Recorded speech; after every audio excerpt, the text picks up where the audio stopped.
Meredith, the lunar ball was supposed to be the most important night of my life.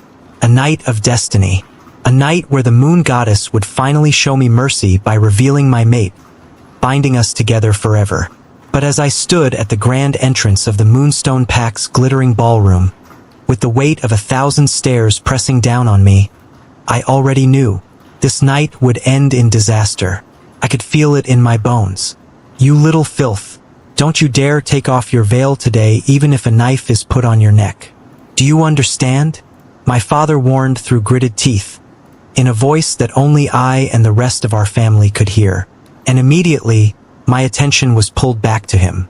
I had, for a moment, completely forgotten that I wasn't alone. I don't even know why you chose to wear black of all colors tonight.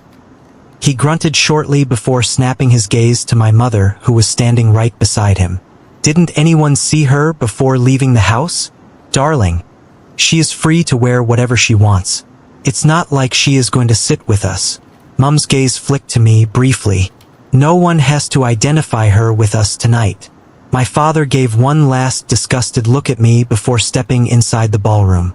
My mother followed him almost immediately without sparing another glance at me. She was completely indifferent to my existence. Next up were my two older sisters, Monique and Mabel. They both gave me a disapproving look and scoffed before walking away with their fancy feather hand fans, which they had wreaked havoc to get, especially for this event. Control yourself for a minute, you slut.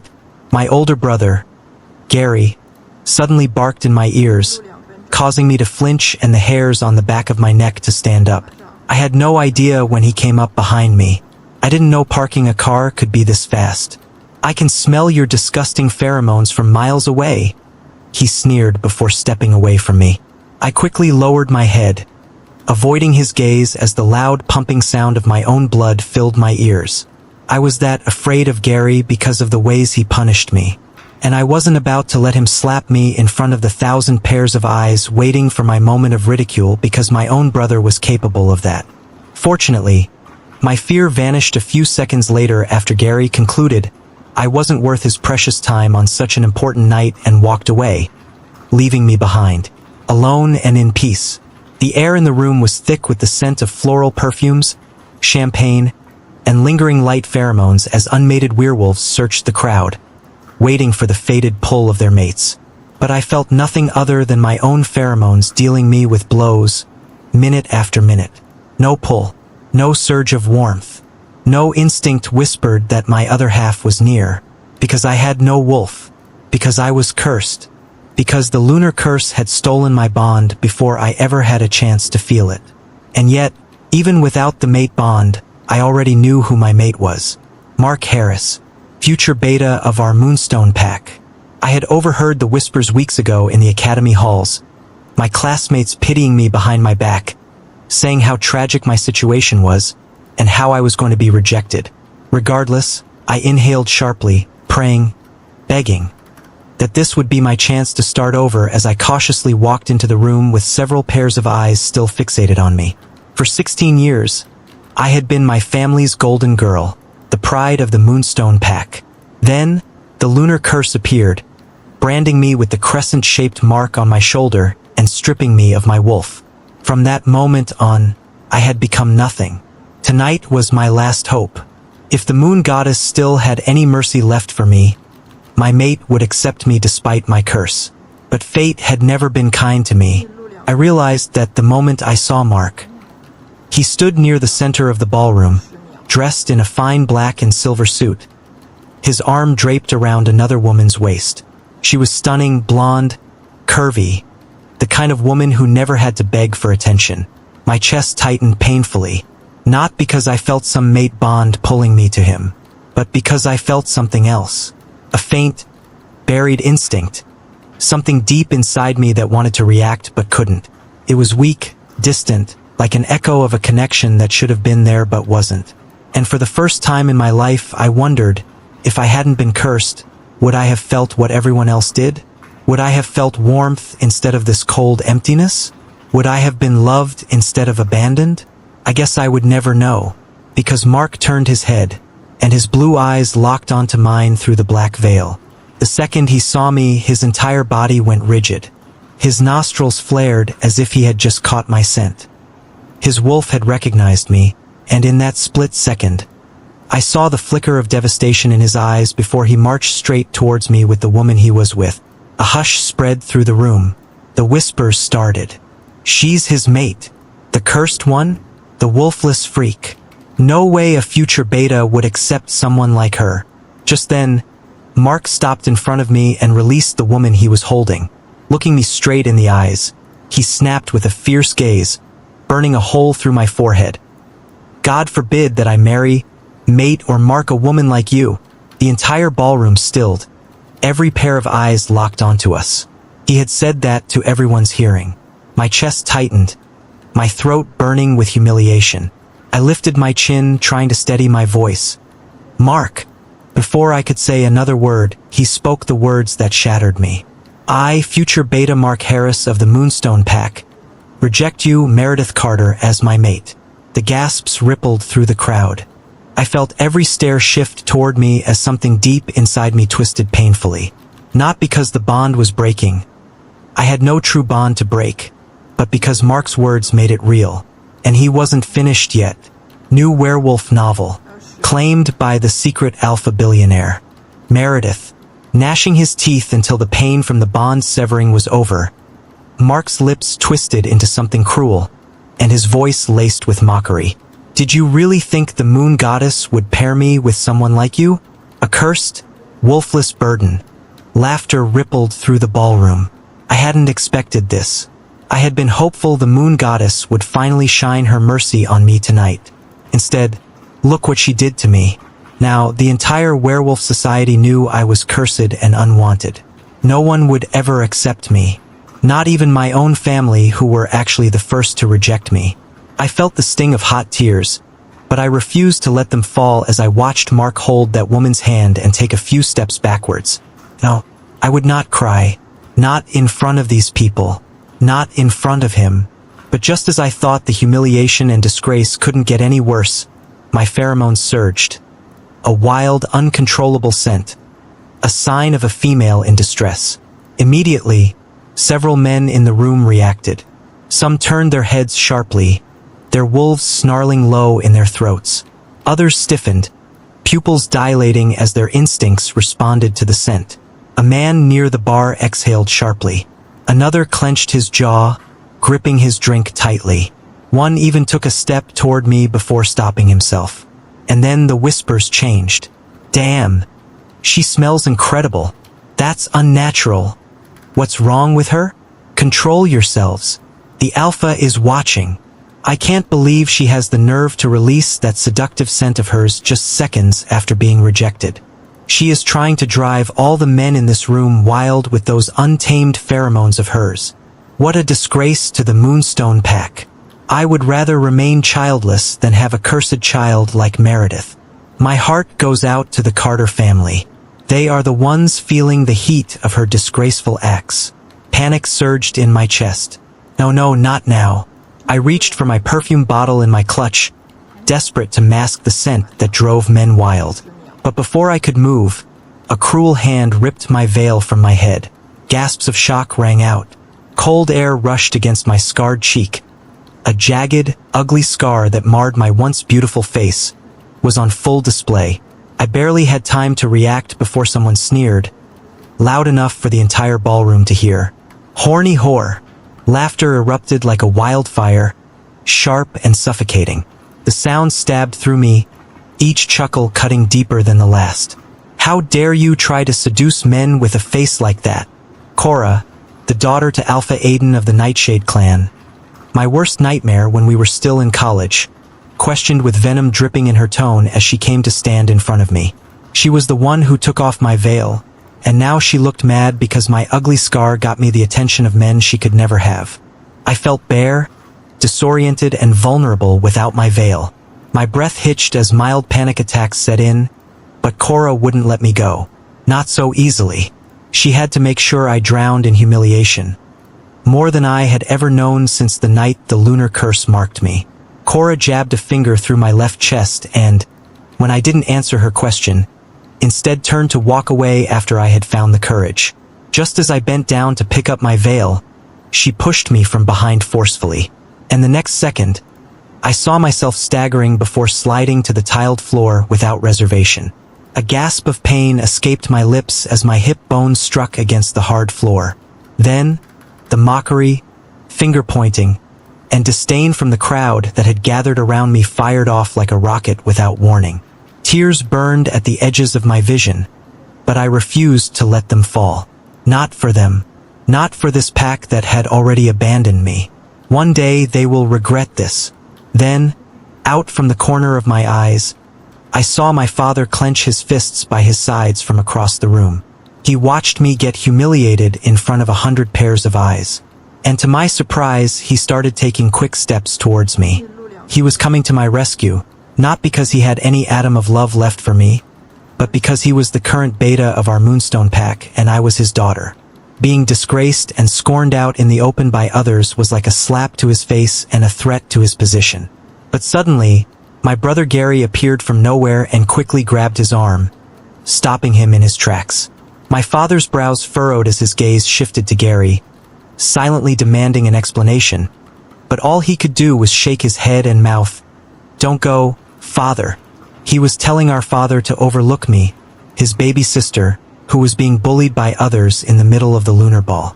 The pain in my heart skyrocketed as tears blurred my vision, but I persisted, holding it back with the last shred of dignity I was left with. I wanted to run. I wanted to disappear, but my body wouldn't move.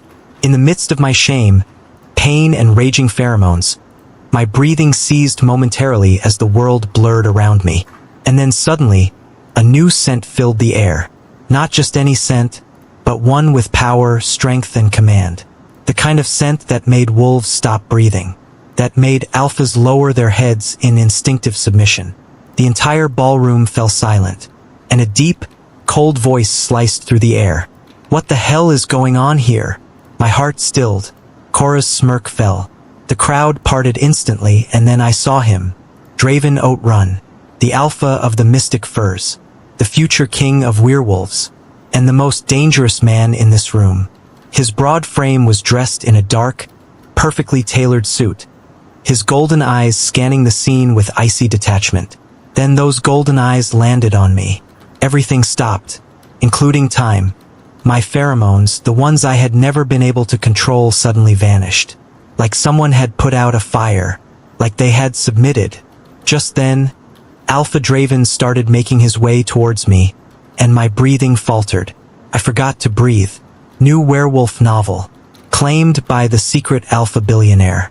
Draven. The lunar ball was a place for weak men to fight over their mates. I had no interest in this event. No patience for the petty politics of desperate alphas trying to shove their daughters into my arms. But the moment I stepped into the ballroom with my beta and a few other important people, something changed. My wolf snarled violently inside me, forcing me to stop mid-step. A scent hit me like a drug. Something wild. Something untamed. Something wrong. The entire room had frozen. Every eye locked on the girl at the center of the spectacle. She sat there on the floor, her silver white hair spilling like strands of moonlight, her slender frame stiff with barely contained rage. Even from across the ballroom, I could see the way her violet eyes burned with unshed tears. And then I saw the scar. A jagged, brutal wound slashed down her left cheek. A wound that should have healed if she were a proper wolf. My wolf rumbled, unsettled. Then the whispers reached me. Beta Mark rejected her. Right in front of everyone. She's cursed. She doesn't have a wolf. Then she had the guts to release her wild pheromones. Pathetic.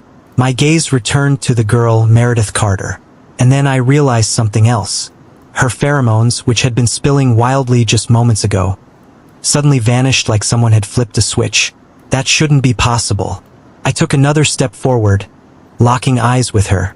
Her breath hitched, and for a split second, something ancient and dangerous clawed at my chest. Recognition. Possession. Mine. I ignored it.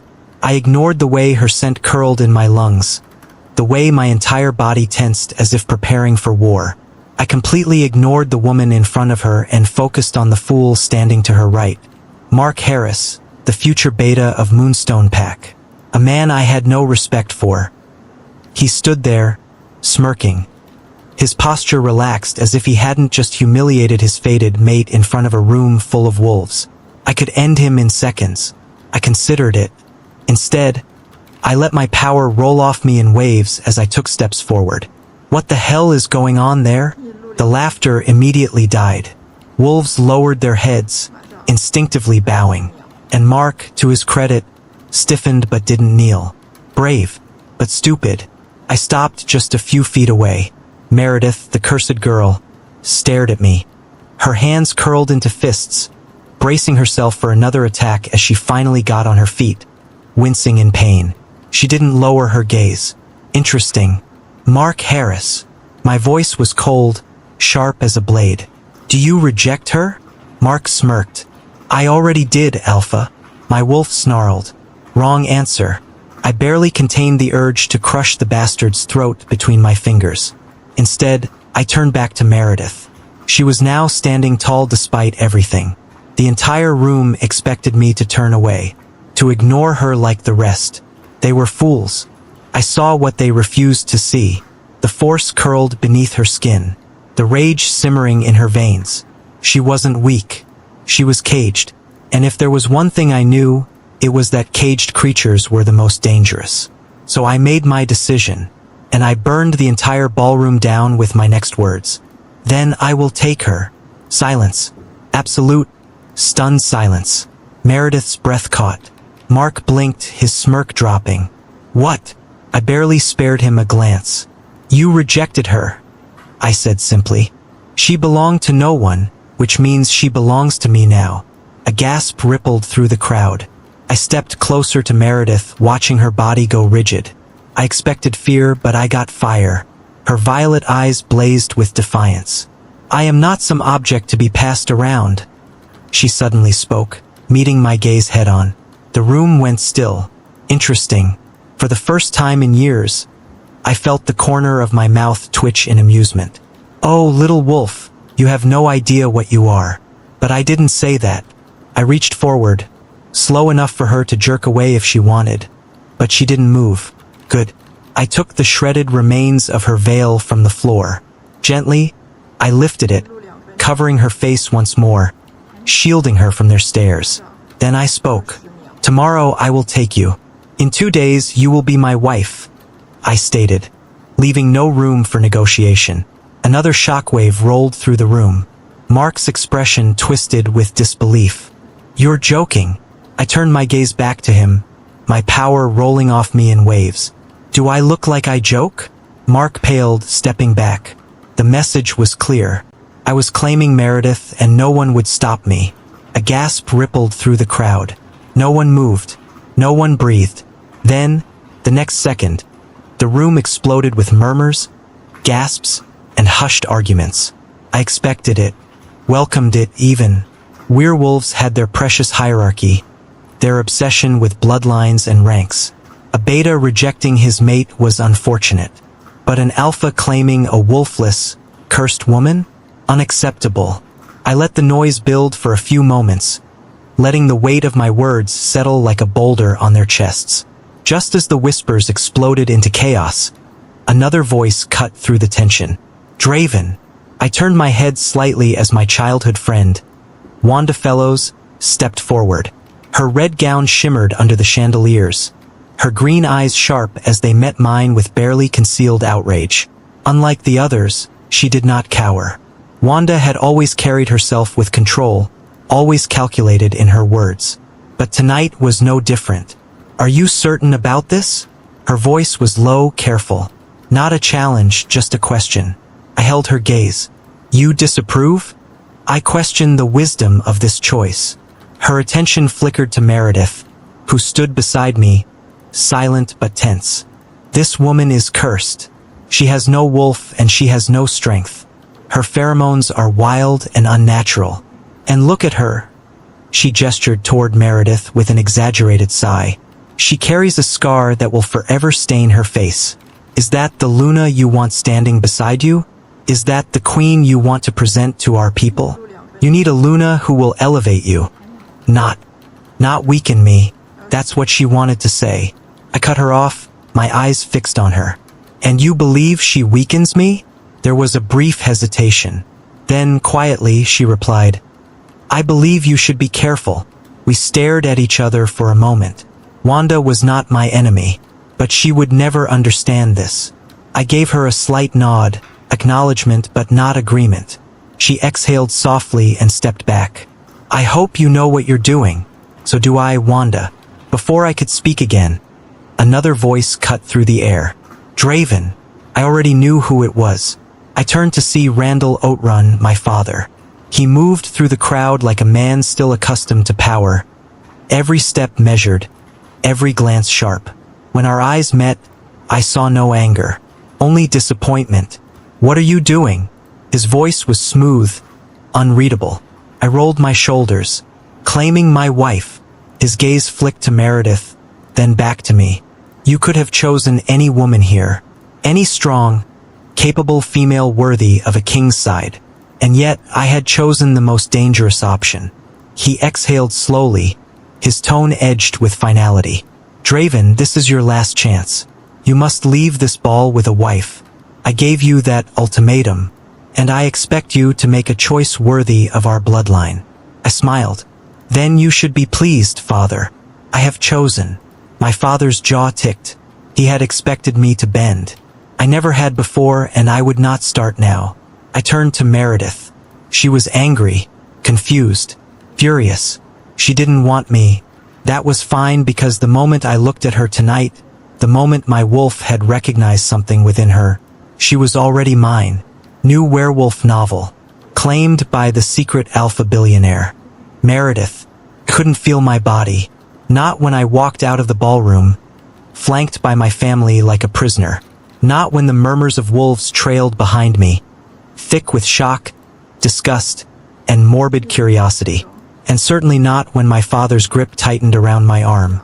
Hard enough to bruise, tight enough to snap it in half if he wanted. But he didn't. He hadn't stepped in when I was bullied, humiliated, and mocked. But the moment Draven Outrun claimed me as his, then, only then, did he finally cross the room and take my hand. Not as a joke, not as a mistake, but as his future wife. And now, as we left the lunar ball before the party was even over, his silence was deafening because, for the first time tonight, I hadn't just embarrassed myself. I had embarrassed him and my entire pack. Not only had I become the center of attention, but I had drawn the eyes of important pack leaders, elders, and even the future Alpha King. And my father had had enough of me. I was numb, trapped somewhere between humiliation and anger, then fear and regret because this wasn't over. At least not until I've gotten a beating. The drive back to our family estate was suffocating and almost impossible to bear. No one spoke because they didn't have to. My father's anger was a living, breathing force in the Mercedes van, thick and unforgiving. My mother sat beside him, lips pressed into a thin line. She has never defended me since that nightmare of a cursed day, and she wouldn't start now. My older sisters, Monique and Mabel, exchanged looks behind our parents, amusement flickering in their eyes once in a while. They did not mind that I was sitting right next to them. I was their fun after all. And my older brother, Gary, sat behind the wheel with one of our family's bodyguard in the front passenger seat. Gary's gaze kept flickering to the rearview mirror, where our eyes accidentally met a few times. A sneer practically carved into his face. I quickly stopped looking and cradled my torn veil in my arms before he burned me with his gaze. My stomach churned as bile rose to my throat. My breathing hitched. This was going to be a long night. Moonstone Pack. The Carter's estate. The second the car stopped in the driveway, my father yanked the door open and fixed his death stare on me. "Get out!" he ordered, voice cutting like a blade. I hesitated, just for a second, glancing at my sisters who should have stepped out first. Big mistake. His hand shot out iron tight around my arm. Pain exploded up my shoulder as he dragged me out. His grip so tight my bones protested. My veil slipped from my fingers, landing in the dirt as I stumbled to keep up. My father pulled me inside, hauling me through the front doors amidst the wandering stares from the guards stationed around the estate. It was normal for me to be disgraced around here, so no one was surprised or thought I was in a dangerous situation that required saving. They would actually rather watch and enjoy me get punished. My mother and siblings followed behind us at a much more leisurely pace. Their job wasn't to interfere. They were going to watch, much to their pleasure. The moment the doors slammed shut behind us, my father's voice thundered through the hall. "What in the goddess's name have you done?" I barely had time to react before his palm struck my face. Crack! Pain exploded across my cheek almost immediately, whipping my head to the side as a buzzing sound filled my right ear. I think it's going to take a while for my hearing to be fully restored. My hand instinctively reached out to cradle my cheek as I tasted blood. I didn't dare to lift my head for fear of being hit again. "Gabriel!" My mother's voice cut through the air calmly, and for a second, I stopped breathing. My father turned, his expression darkening. "What?" he snapped, impatient. A heavy pause followed before my mother spoke again. "Don't hit her face." My stomach twisted as my siblings stilled in surprise. I lifted my head, something close to hope flickering to life for the first time in years. Then she added, "The injury will reopen, and we'll have to waste more herbs on sealing it again." The hope died before it even had a chance to breathe. I felt nothing, realizing that Mum's indifference towards me was better off than her concern because it just didn't make sense. My father shifted his furious gaze to me before taking a seat a second later. He agreed with my mother on this, unlike my siblings who simply didn't give a fuck. "Kneel," my father commanded, his eyes blazing with fire. And almost immediately, I got on my knees before him and dropped my gaze, clasping my fingers nervously in front of me. "You are such a big disappointment and a disgrace to our family and our pack," my father started, jabbing a finger in front of my face. "I warned you never to take off your veil. And father, I warned her to control her stupid pheromones." Gary cut in as his height towered above me. "Now look what she did tonight, seducing more than half of the men with it. And this happened right after she was rejected by her mate," Monique continued, sneering at me. And just then, Mabel added my third offense to the list. As if that wasn't enough embarrassment for the night, she got claimed by our future king as if it is a good thing, Mabel said, her tone dripping with venom. At that same moment, Gary slapped my head. The cursed whore finally caught an alpha's attention. Too bad she doesn't know he is going to use her as his plaything. My fingers tightened around each other until my knuckles turned white. That was the best I could do to show my anger because I didn't understand a word my brother had just spoken. From behind my father, Monique scoffed. "Look at her," she muttered, "feeling like she's worth something." Mabel sighed dramatically. "I told you she'd embarrass us eventually." My father's breathing was ragged as he stood to his feet. His hands trembled at his sides, not with regret, but with barely restrained fury. He wanted to hit me again, but instead, his voice turned cold. "You have shamed this family?" My father spat, pacing like a caged wolf. I curled my fingers into my palms, nails biting into my skin. I stayed silent. It was the only defense I had. "You were already a disgrace," he continued, voice dripping with disgust. "A wolfless, cursed mistake. But now, you've let yourself become a spectacle." I swallowed back the words I wanted to scream, that I never asked for any of this, that none of it was my fault, that he, my mother, my siblings, my mate, they had all already decided I was worthless because of that damn curse. But I knew better than to speak. His glare was pure hatred. He was disgusted by me, and then I knew he wished I had never been born. "First, your mate rejected you. Then, you made a fool of yourself with those disgusting pheromones. And now, you let Draven Outrun claim you?" he questioned. "I didn't let Draven claim me. He had decided without warning, without hesitation, that I would be his, and I had straightforwardly refused. But none of that mattered to my father because to him, I was a disgrace no matter what." I braced myself for another blow, but instead, my father turned to my mother and then uttered the words I dreaded most. "Lock her in the poultry shed." My stomach dropped instantly. The poultry shed, the place they had thrown me every time I had brought disgrace to my family. Dark, cold, and crawling with filth. My mother hesitated, eyes flicking toward me. "Gabriel, maybe?" I said now. My father snapped, and just like that, my mother nodded. "Yes, dear." Her hands trembled as she grabbed my wrist. I didn't fight, and I have never had to because fighting only worsened my situation. So, I let her lead me outside, past the main house, to the small wooden shack behind the estate. The scent of damp hay and the faint musk of birds long gone filled my nose. I stepped inside without a word. The door slammed shut behind me, and the lock clicked. And for the first time, I actually thought about Alpha Draven's claims and the fact that he was coming for me tomorrow. I don't know why that wound has refused to heal for months now. My mother spat angrily, snapping me out of my thoughts before walking away. After she was gone, I reached up, fingers brushing against the scar on my left cheek, the one that refused to heal, because I didn't want it to, because it was the only part of me I still had control over. New werewolf novel, claimed by the secret alpha billionaire.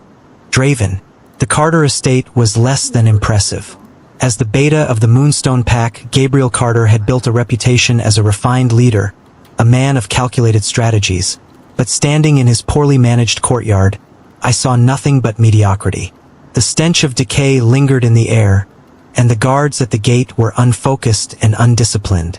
The servants avoided eye contact, moving like ghosts in their own home.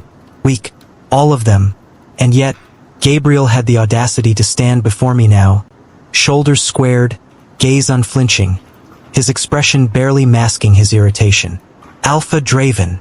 His voice was clipped, forced into formality. To what do I owe this sudden visit? I scoffed inwardly.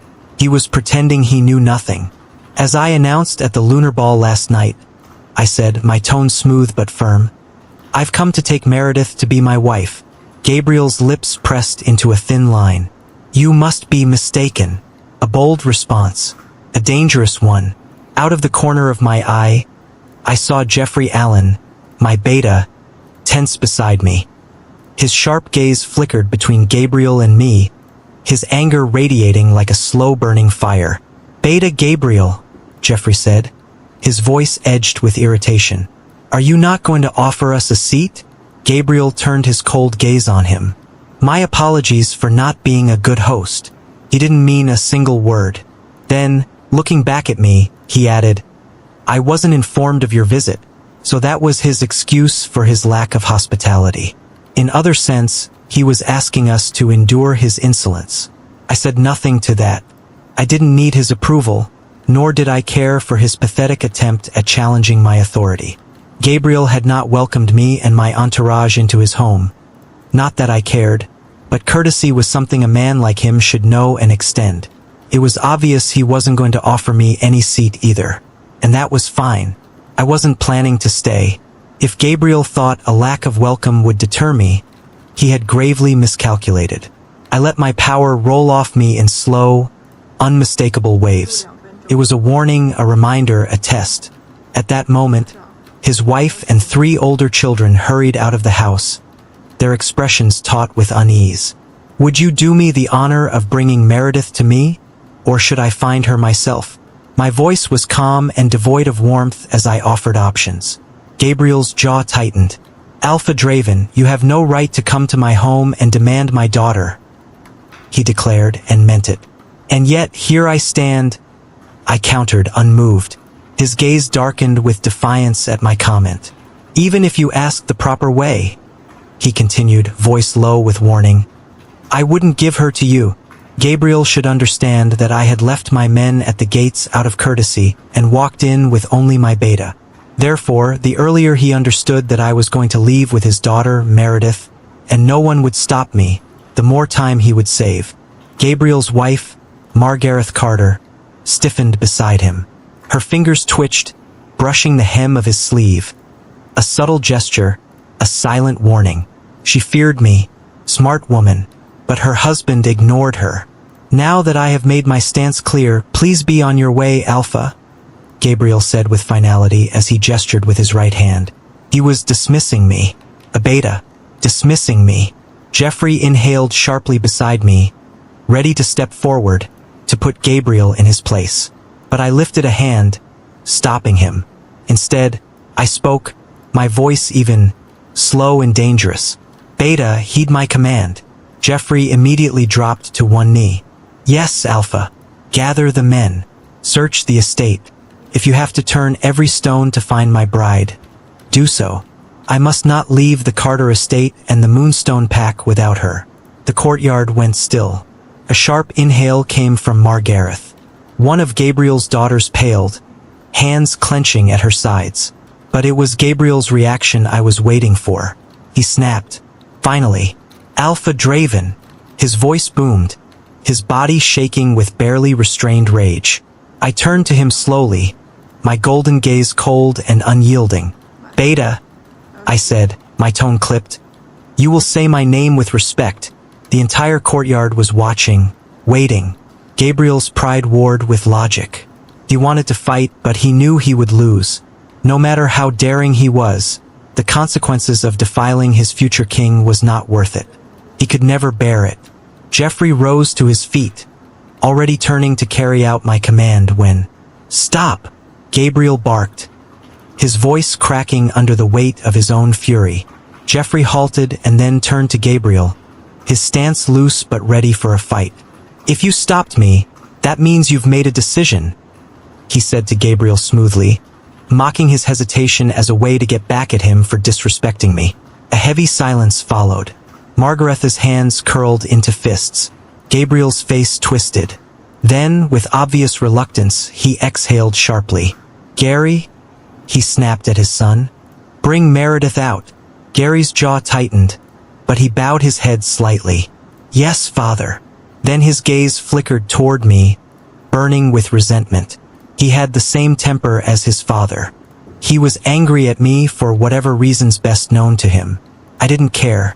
His emotions didn't deserve my attention. As Gary stormed off toward the back of the estate, Gabriel wasn't finished. He turned his two older daughters into errand girls next. "Monique, Mabel," he called, turning his burning gaze to them. "Gather your sister's things and bring them out here." "Yes, father," they muttered, quickly scurrying away. And then, it was just us, me, Jeffrey, Gabriel, and his wife, Margareth, who clung to his side as the silence stretched, heavy with unspoken tension. Margareth did not speak, but she was watching me. Not with open defiance or submission, but with something else. Something unreadable. Something protective. Interesting. From the little I had gathered about Meredith's family dynamics, she was hated by everyone in her family and pack, but why did it seem the situation was different with her mother? Meredith. I didn't get a wink of sleep last night. How could I? The first thing I noticed when I woke up was the cold. It had seeped into my bones, clinging to my skin like a second layer. The wooden floor beneath me was hard and unforgiving. My muscles ached from the awkward position I had curled into overnight, and my stomach twisted painfully with hunger. But none of that compared to the sharp ache in my cheek, with dried blood clinging to my lip from my father's slap, a cruel reminder of last night. I exhaled slowly, forcing myself upright. The dim morning light barely seeped through the cracks in the poultry shed walls, casting long, eerie shadows. Dust swirled in the air, the scent of damp hay and stale feathers clogging my nose. I winced at the sharp, tingling pain in my ribs as I shifted, my breathing shallow to avoid aggravating the soreness. Sleeping here had been miserable, though I hadn't had a choice. I'd been dragged inside, discarded like garbage. My lips curled bitterly. Even though the shed was empty of fowl, the stench of old droppings and mildew clung to the air, burning the inside of my nose. My clothes were stiff, crusted with dried blood, sweat, and dirt. A shiver crawled down my spine. Then I heard it. Footsteps, heavy and deliberate. I stiffened, every muscle in my body locking up. Someone was coming. Panic clawed up my throat. I had to get up, had to be ready. But my body betrayed me, my limbs sluggish, weak. I barely had time to turn before the shed door was wrenched open with such force that it rattled on its hinges. I sucked in a breath, A towering figure filled the doorway, broad shoulders cutting an imposing silhouette against the weak morning light. His face was shadowed, but I didn't need to see his expression to know he was furious. I could feel his rage in the charged air between us, suffocating and thick. Gary. His black eyes burned with pure contempt, his jaw set in a hard line. He looked at me like I was nothing less than nothing. Get up. His voice was sharp, clipped. For reasons only he understood, my brother was livid. What had I done this time? I'd only just woken up. My throat bobbed as I swallowed my thoughts. Instead, I kept my gaze lowered, avoiding his piercing stare, and struggled to push myself off the floor. A pained groan slipped from my lips as my ribs protested the movement, but I fought through it. Unfortunately, I wasn't fast enough. Gary's patience was already razor-thin. The next second, he lunged forward, grabbing my arm in a punishing grip and yanking me forward. "Walk, bitch!" he spat, dragging me into the corridor of the animal house. The harshness of his tone sent a fresh wave of unease crawling through me. Several servants had already begun their morning duties, scrubbing floors and tending to the livestock, but none of them dared to look in our direction. "You have some guts waking up this late after the trouble you caused for our entire pack." Gary seethed. Confusion flickered across my face. What trouble? I hadn't done anything, at least not that I was aware of, but I didn't dare to ask. The last thing I needed was to provoke him further. I struggled to keep up with his pace as he dragged me outside, my bare feet scraping against the rough ground. The cold morning air bit into my skin, yet I barely felt it. Gary's grip tightened. "It wasn't enough that you embarrassed our family by being utterly useless," he hissed. "You had to go and draw his attention too. Alpha Draven of all people. Father should have sold you off as a slave or killed you the moment the moon goddess placed a curse on you." I went rigid, not because my own brother wished me dead. It was nothing. I've been told worse. It was the name he mentioned that sent a jolt of shock through my veins. Alpha Draven. A fresh knot of anxiety twisted in my gut. He had said he'd come for me, but I hadn't believed him. I had made myself clear at the lunar ball. Why would he still want me? No, it didn't make sense. My father would never willingly hand me over. He would rather keep me trapped, blaming me for every misfortune that befell him. I preferred it than going into the arms of a stranger whose intentions I had no idea of. The moon goddess rejected me 7 years ago. Even my mate rejected me so cruelly in the presence of hundreds of prominent wolves last night. Who would then dare to accept a cursed, rejected, wolfless deviant named Meredith Carter? Unless it was an angel, but in our world only monsters existed. Then why? Dread pooled in my stomach. Before I could piece it together, we reached the entrance of the house. The first person I saw was my father. He stood tall, his hands clasped behind his back, his face unreadable, cold, unfeeling. Beside him, my mother. Our gazes met for a fleeting second before she turned away with a huff, as if I were nothing more than an unpleasant stain she couldn't be bothered to acknowledge. Then there were my sisters, standing near the steps with my suitcase at their feet. They said nothing. No snide remarks. No insults. Just silence. A sharp shove to my side sent me stumbling forward. A yelp escaped my lips, and I braced for the hard impact of the ground. But before I could hit the dirt, a strong arm wrapped around my waist, catching me mid-fall. The air around me shifted, thickened. I looked up, breath hitching in my throat. He was larger than I remembered. Towering, dark-clothed, golden-eyed. A force of dominance that made the very air feel heavier. Alpha Draven. His grip on me was firm, steady. His gaze bore into mine, his expression unreadable. Yet something flickered behind those piercing eyes. I yanked myself away from him, stumbling backward, only to be stopped by a solid hand pressing against my back. Gary had trapped me, stopping me from moving an inch further. Alpha Draven's gaze flickered briefly toward my father. His voice was as calm as it was commanding. "Beta Gabriel, I see you locked my bride in a poultry shed overnight. I won't ask for your reasons. I'm taking her. Now." His words sent a fresh wave of panic crashing over me. Bride? No, no, no, no. My head snapped toward my father, my heart pounding against my ribs. But he didn't even look at me as he spoke. Take her and leave my residence. His tone was devoid of emotion. I almost staggered back, shaking my head. Something has to be wrong somewhere. My father would never give me out. What happened before I arrived? Alpha Draven cast his gaze on me once again and spoke, his tone neutral. Let's go. No. My voice cracked. I'm not going anywhere with you. His lips twitched as if amused. He must have seen me as a joke. Then, without hesitation, he turned to his beta. Grab her bag. Panic surged through me. I twisted away from Gary, making a desperate dash toward my father. Father! My voice was raw, desperate. Please, don't send me away. I'll do anything. He finally looked at me, for a single, breath-stealing moment, and what I saw in his eyes shattered something inside me. Hatred. Pure, unfiltered hatred. You are a disgrace and a mistake. He spat, his voice thundering with finality. I do not have a daughter like you. From today, you are no longer part of the Moonstone Pack. Right as I was about to comprehend the weight of that statement, his next words fell like a death sentence. Go, and never return.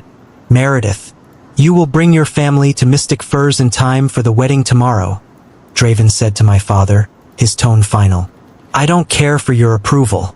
This is not a negotiation. My father's lips pressed into a thin line, but he said nothing. What else could he say? He already gave me out, and no one challenges Draven Outrun.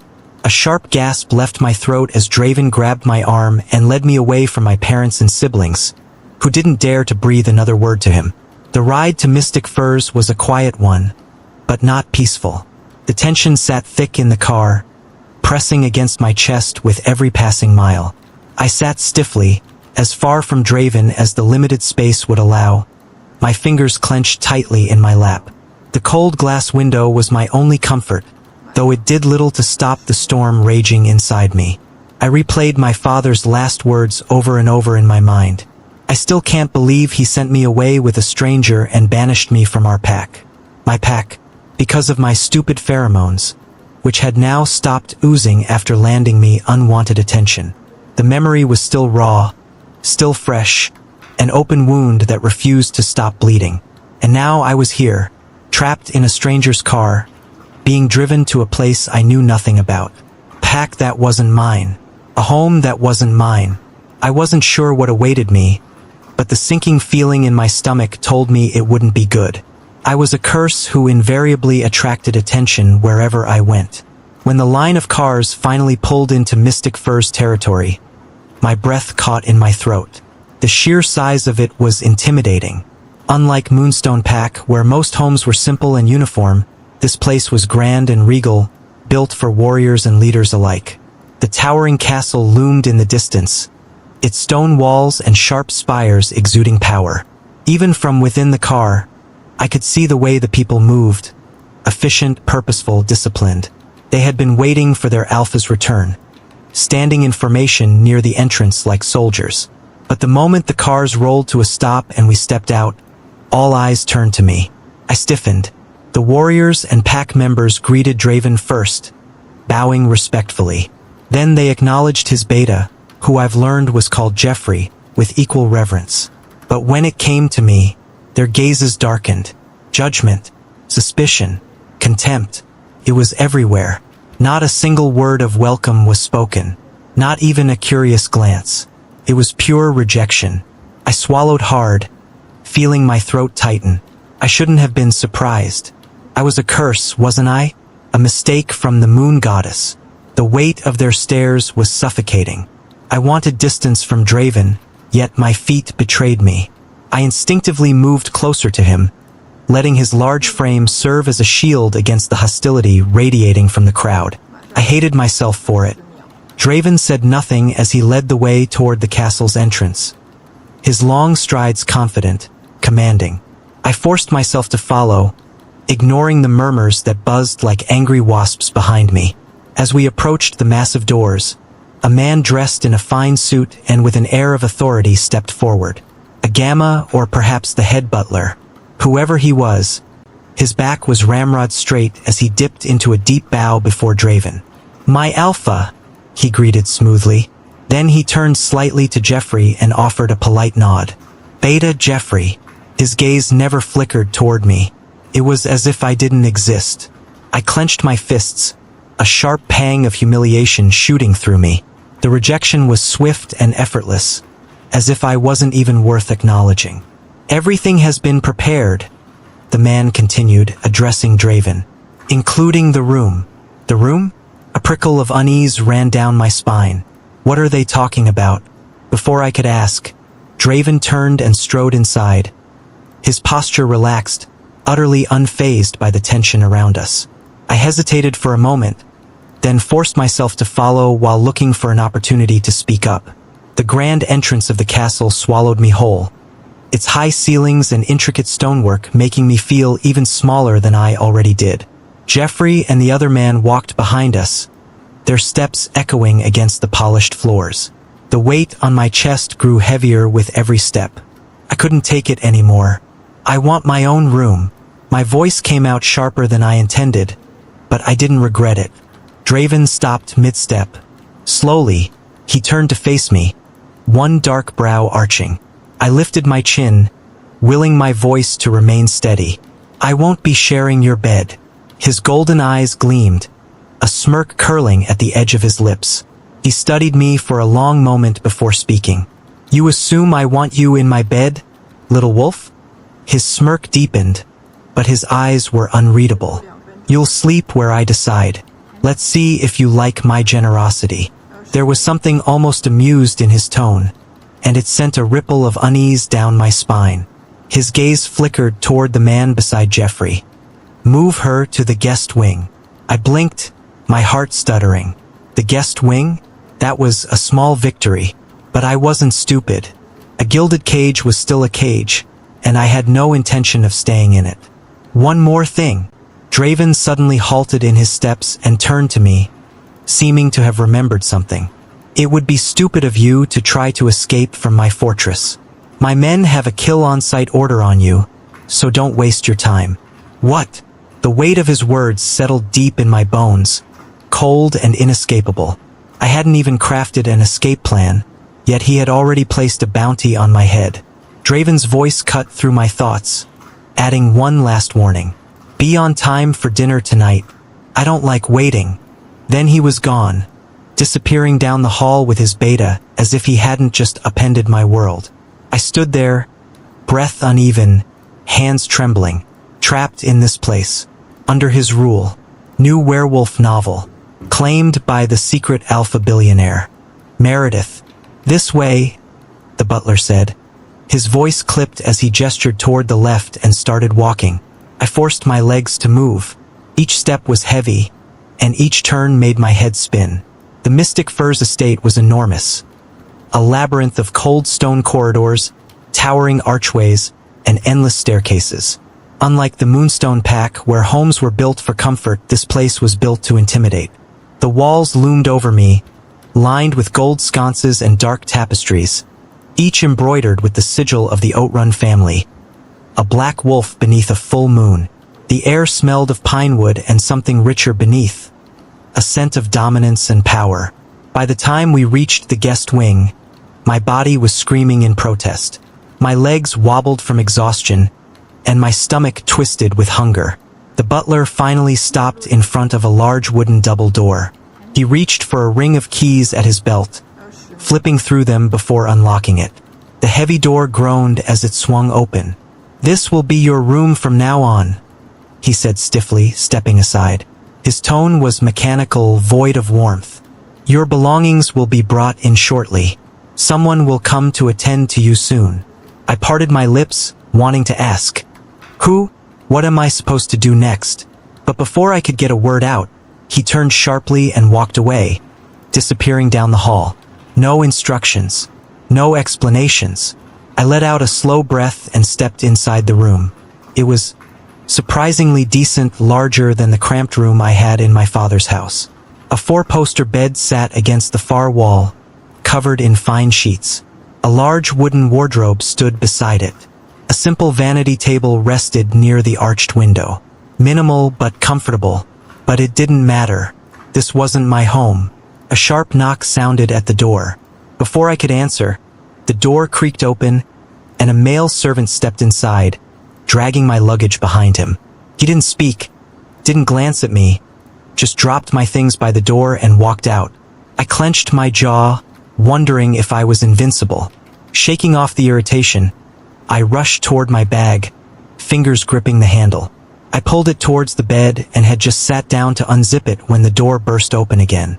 4 women entered, dressed in matching dark uniforms, led by an older woman with a presence like steel. Her posture was rigid, calculated, and her sharp eyes scanned me with the cold efficiency of someone inspecting a flawed piece of merchandise. None of them greeted me. The older woman stepped forward, clasping her hands behind her back as she introduced herself to me. I am Madame Beatrice. I oversee the running of the Outrun estate. Then, without waiting for my reaction, she turned to the servants and barked orders. You two, prepare the bath. She gestured toward the first pair of maids. The other 2, arrange her belongings. They moved instantly, their efficiency unnerving. I blinked, confusion tightening in my chest. No one had ever attended to me like this, not since the lunar curse. In my father's house, I had been less than a servant. Now, I was suddenly important enough to warrant maids? I highly doubted that.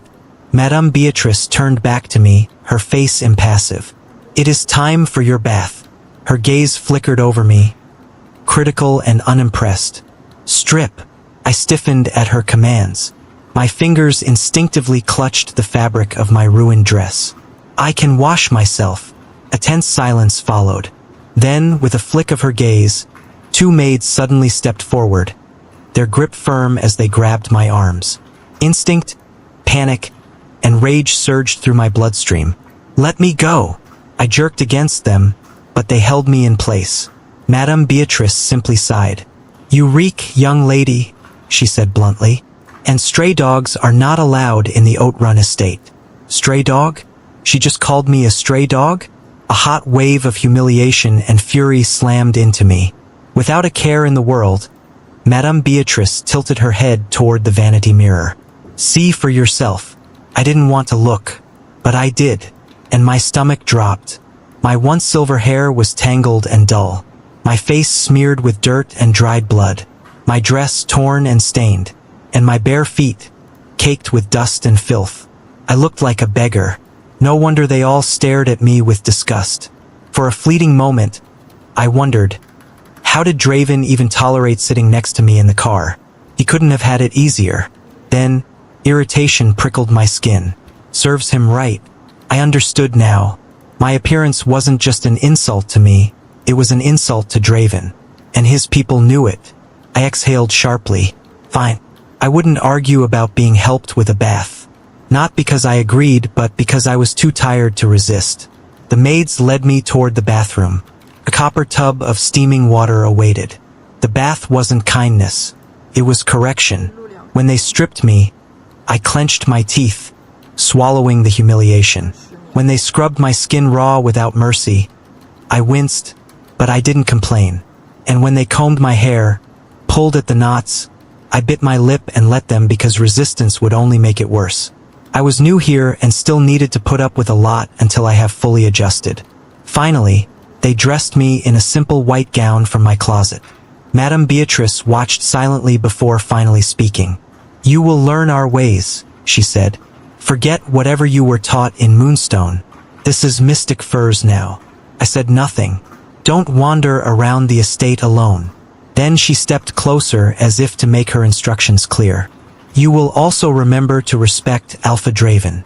Respect. I scoffed inwardly. That was never going to happen. Not after the treatment I have received so far.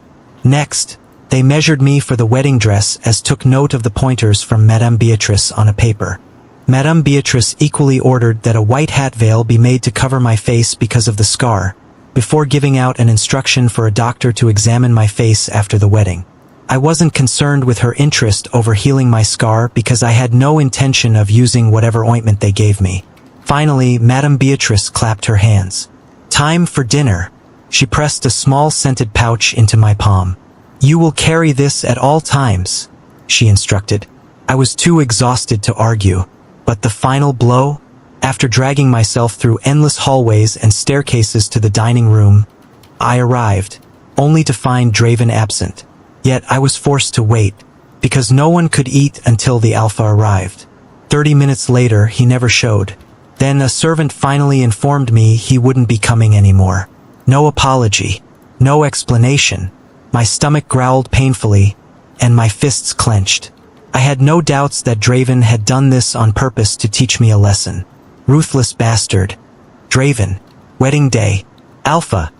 A body was found just before dawn. Jeffrey's voice sliced through the heavy silence, his tone clipped and serious. I didn't turn immediately. My gaze remained fixed on the standing mirror before me as my attendant fastened the clasps of my ceremonial robe. The deep black and crimson fabric draped over my broad shoulders, the weight of tradition pressing against my skin.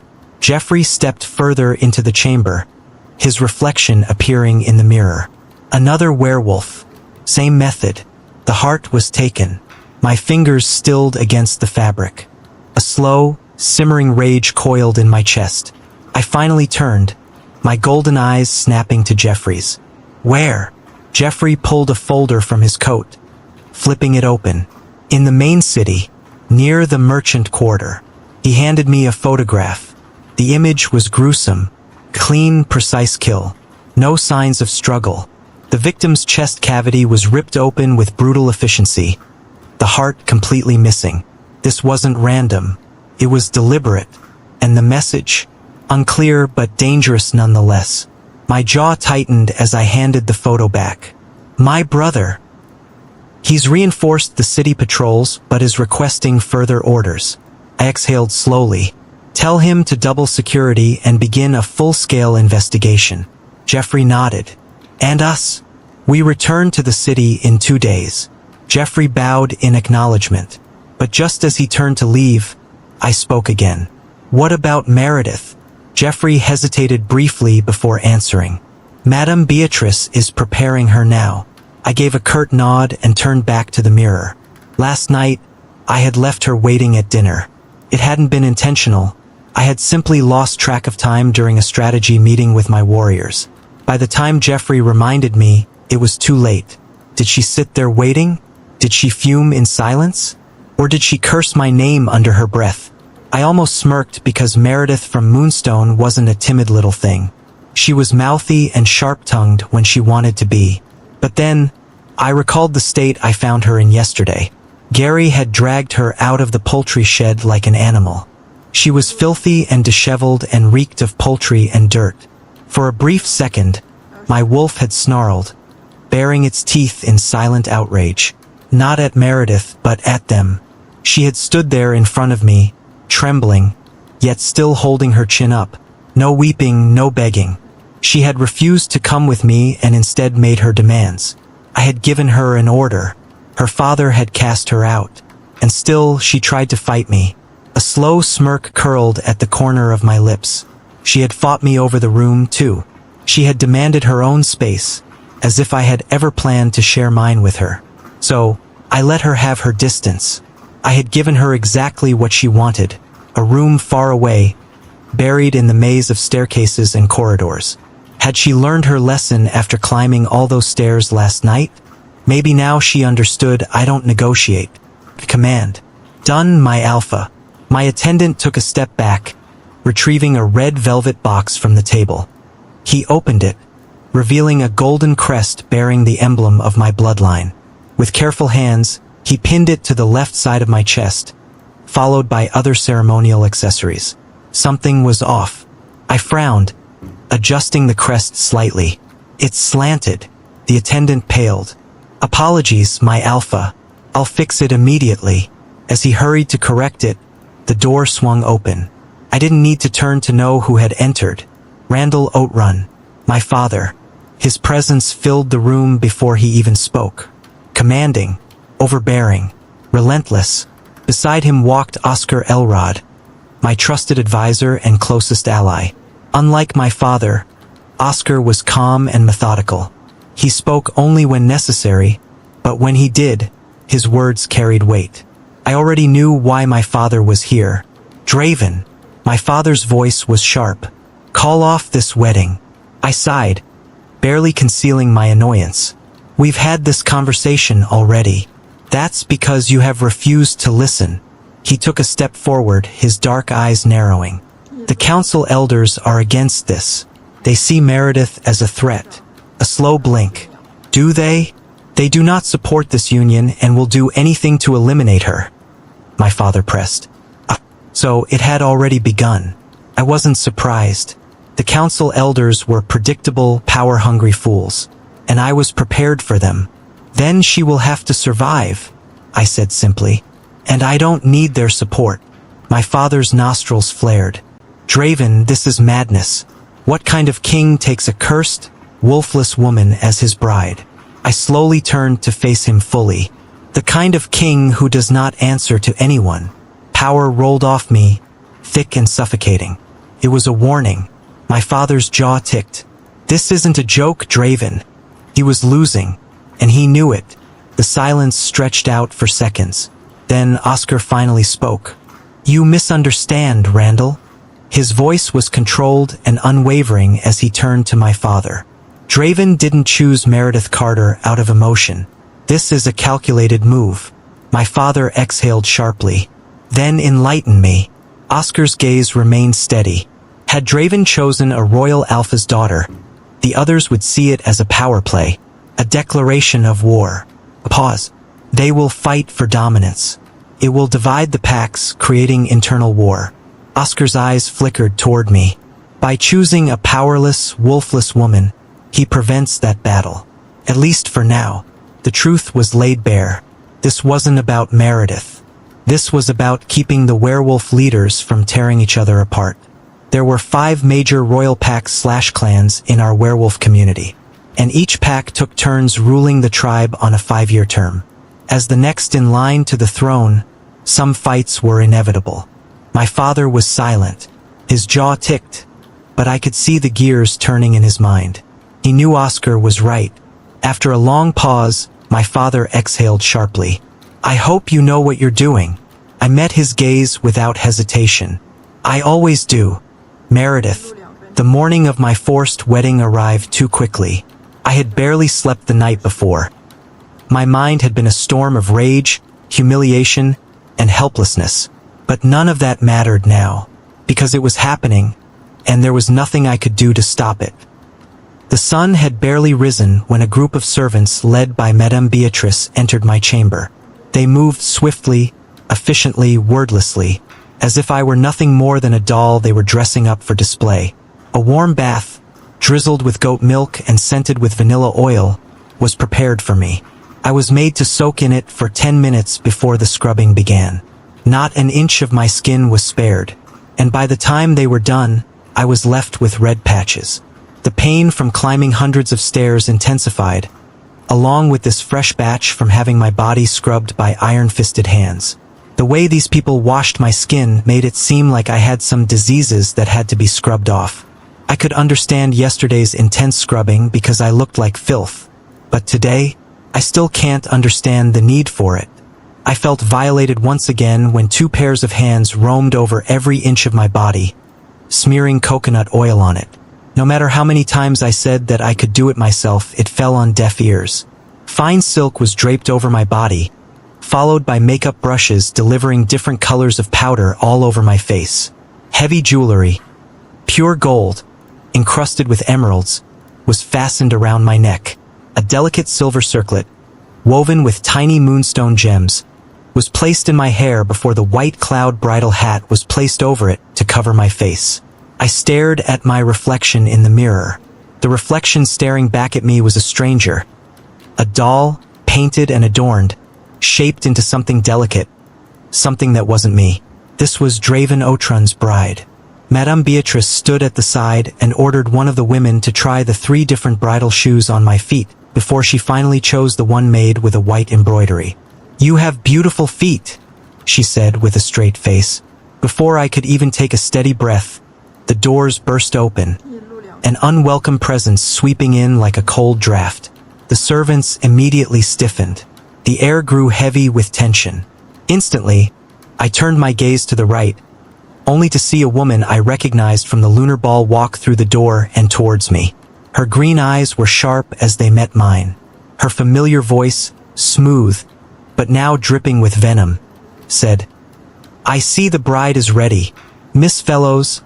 Madame Beatrice gave the woman a curt nod while the rest of the servants bowed respectfully to her, a gesture that left me wondering who she was. "Leave us," Miss Fellows commanded as her casual glance fell on Madame Beatrice. The servants didn't hesitate. They bowed quickly and scurried out like frightened mice. Within 10 seconds, we were left alone. Just me and her. I lifted my gaze to the mirror, and there she stood, Miss Fellows, just right behind me. Her emerald green gown with a deep V-neck hugged her curves perfectly, and her golden hair was pinned into an elegant, regal style. She looked every bit like the woman who should be standing in my place. Her red lips parted. "Do you know who I am?" she asked, gazing at me through the mirror. Her arms were crossed, her manicured nails tapping against her arm in slow, calculated beats. "I don't," I answered without missing a beat. "Do you even understand what's happening?" Her voice was low, sharp as a blade. I remained silent. She took a slow step forward, her lips curling. "You don't deserve this." Another step.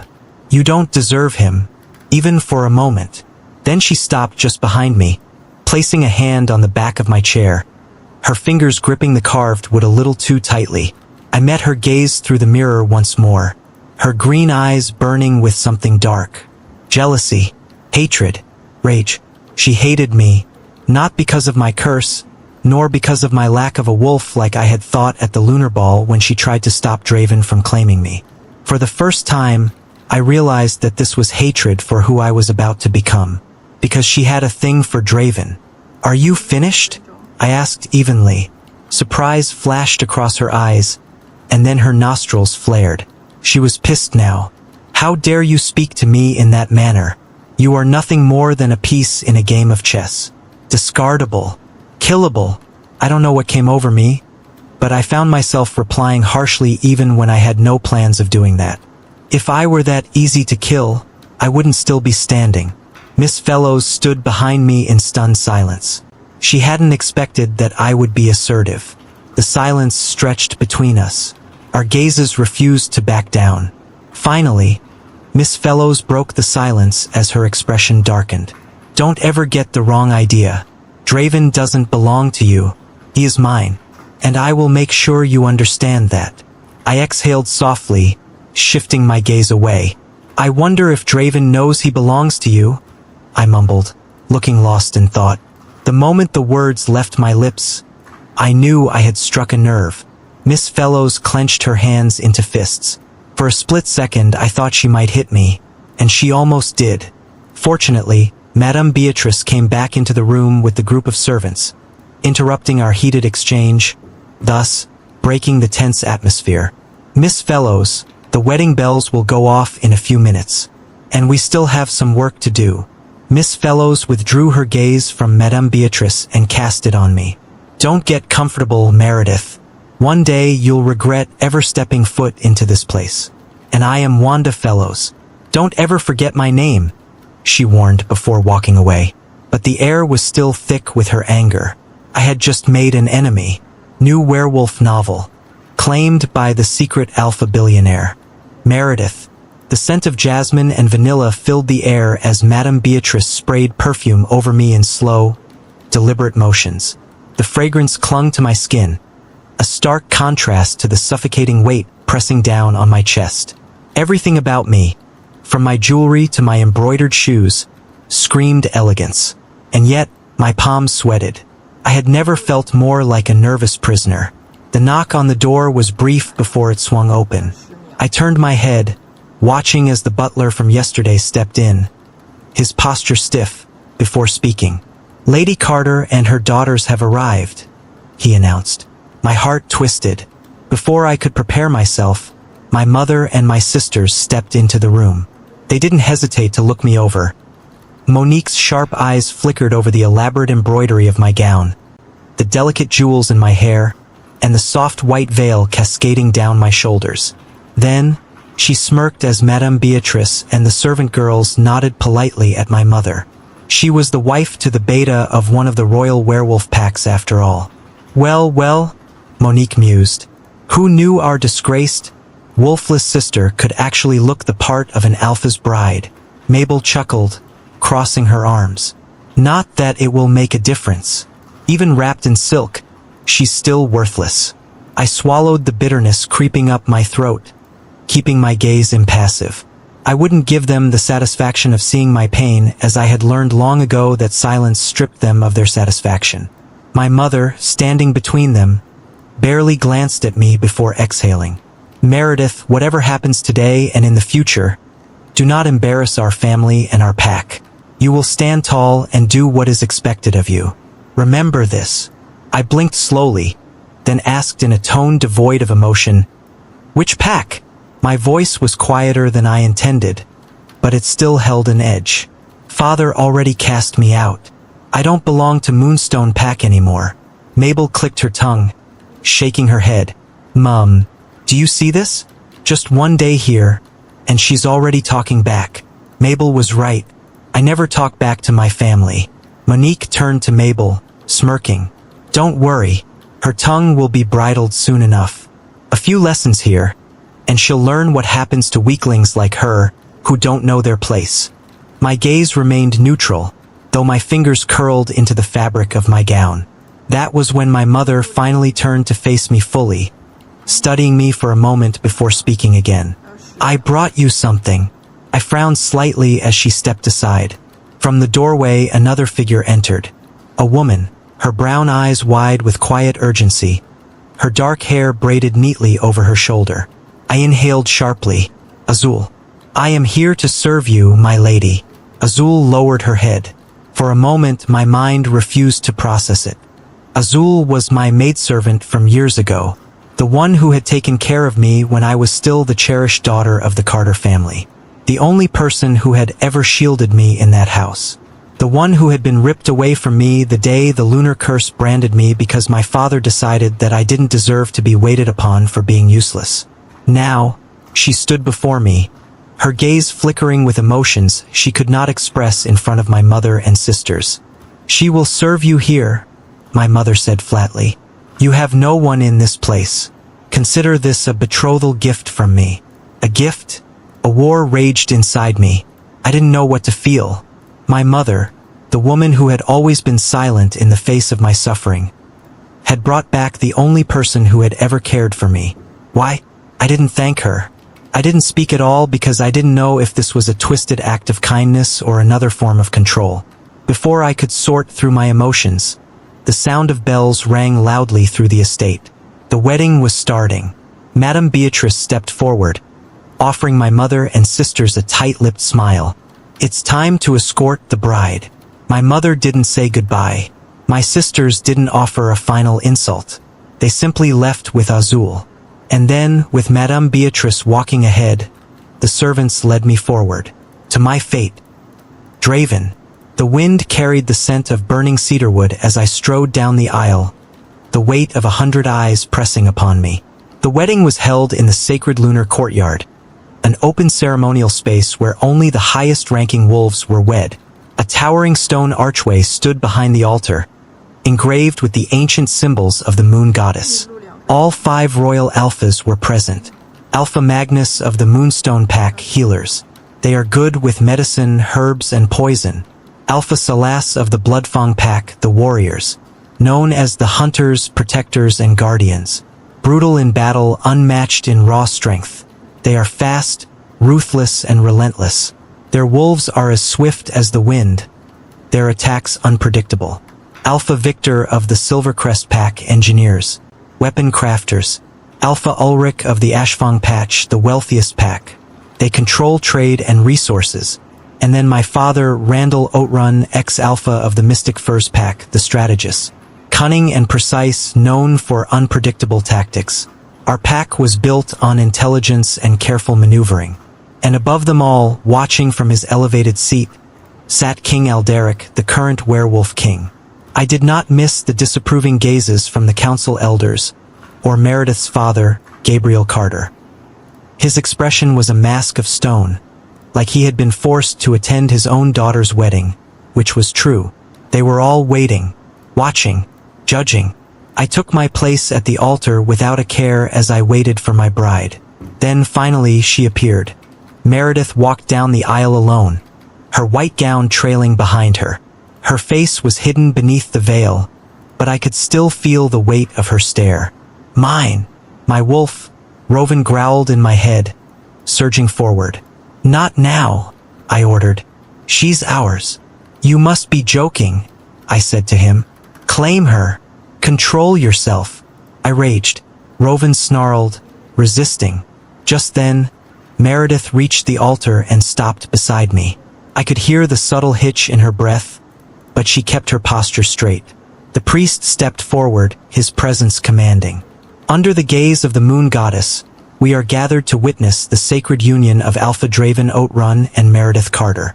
Their bond, sealed by vow and blood, shall be honored by the spirits of our ancestors and the laws of our kind. A moment of silence passed, the wind whispering through the trees. Then the priest turned to me. Draven Outrun, do you accept this woman as your mate and wife? Do you vow to protect her, honor her, and stand beside her through war and peace, through shadow and moonlight? I looked down at Meredith through the veil. Her breathing was steady, but I could feel the tension radiating from her. My jaw tightened. Yes, the words didn't matter.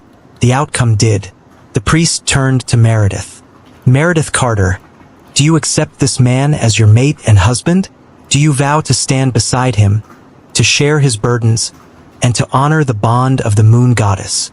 The silence stretched. The guests stirred. I clenched my jaw, my voice low but commanding. Answer the question. Still she did not speak. The priest hesitated, then repeated himself. Meredith Carter, do you take Alpha Draven Outrun as your lawful husband? And then she lifted her head. Through the veil, her violet eyes locked onto mine. Silence stretched into eternity. Then in a voice that cut through silence like a blade, she said, No. The world stopped.